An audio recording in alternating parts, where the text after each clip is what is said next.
आज के वीडियो में हम जानेंगे कि कोरोना वैक्सीन क्या है, कैसे ये काम करती है और उसके साइड इफेक्ट क्या क्या है। कोरोना वायरस कितना खतरनाक है ये तो हम जानते ही हैं। आज हमारे पास इस कोरोना की रोकथाम के लिए 3 हथियार है। एक है मास्क, दूसरा सोशल डिस्टेंस और तीसरा है वैक्सीन। तो अभी हम जानेंगे कि वैक्सीन ह्यूमन बॉडी में कैसे काम करती है। अभी पूरे इंडिया में बड़े पैमाने पे वैक्सीनेशन चल रहा है, लेकिन ये भी खबर है कि जितनी वैक्सीन हमें चाहिए उतनी अवेलेबल नहीं हो पा रही है। लेकिन ये भी फैक्ट है कि काफी सारी डेवलप्ड कंट्री वैक्सीनेशन की वजह से कोरोना के कहर से मुक्त होने लगी है। अभी इंडिया में 2 वैक्सीन का उपयोग किया जा रहा है, कोविशील्ड और कोवैक्सीन। स्पुतनिक जैसी दूसरी वैक्सीन के बनाने की और इस्तेमाल करने की भी तैयारी की जा रही है। एक ह्यूमन बॉडी मल्टीपल टिश्यू से बनी है और टिश्यू काफी सारे सेल्स मिलके बनाते हैं। कोरोना का वायरस इस सेल को ही टारगेट करके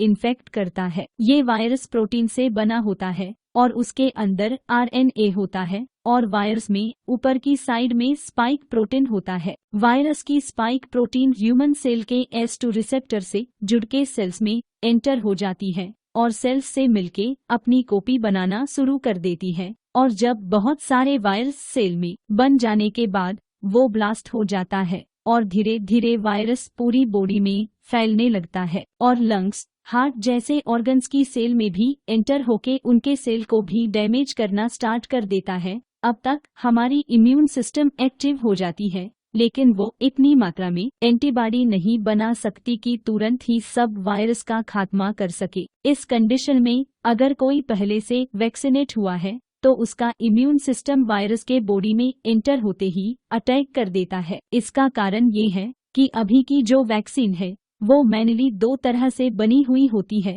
एक तो कोरोना वायरस की आरएनए से या इनएक्टिव वायरस से। जब किसी को भी कोरोना वैक्सीन से वैक्सीनेट किया जाता है तब वह भी कोरोना वायरस की तरह ही सेल की रिसेप्टर से सेल की अंदर चले जाते हैं और सेल सिस्टम को उसकी तरह की स्पाइक प्रोटीन बनाने को कहते हैं। जैसे ही ये तैयार हो जाता है वो सेल की सरफेस की ऊपर आ जाता है। अब जब इम्यून सिस्टम इस अननोन स्पाइक प्रोटीन को देखता है तो तुरंत ही अलग अलग टाइप के रक्षक बनाने लगता है, जैसे कि B cell, T cell, macrophages वगैरह। अब ये इम्यून सेल के अलग अलग काम होते हैं, जैसे कि प्लाज्मा बनाना, और ये प्लाज्मा वाई शेप एंटीबॉडी बनता है। अब ये Y shape antibody corona virus के स्पाइक प्रोटीन की ऊपर एडजस्ट होके फिट हो जाते हैं, जिससे वो स्पाइक प्रोटीन निष्क्रिय हो जाते हैं। दूसरा काम है ग्रिनसाइम बनाना। ये ग्रिनसाइम जो सेल ऑलरेडी कोरोना से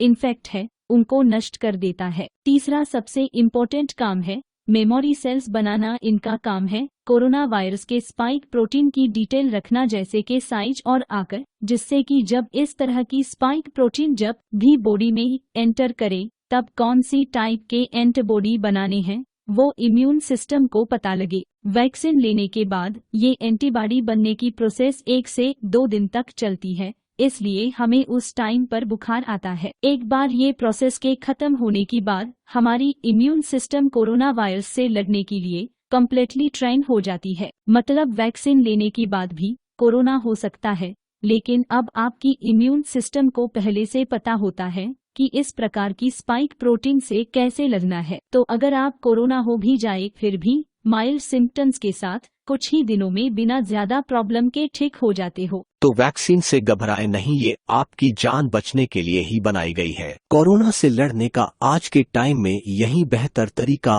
और विकल्प है। इसके कुछ माइनर से साइड इफेक्ट होते हैं, लेकिन वो भी कुछ टाइम के लिए ही। तो वैक्सीन लीजिए और स्वस्थ रहिए।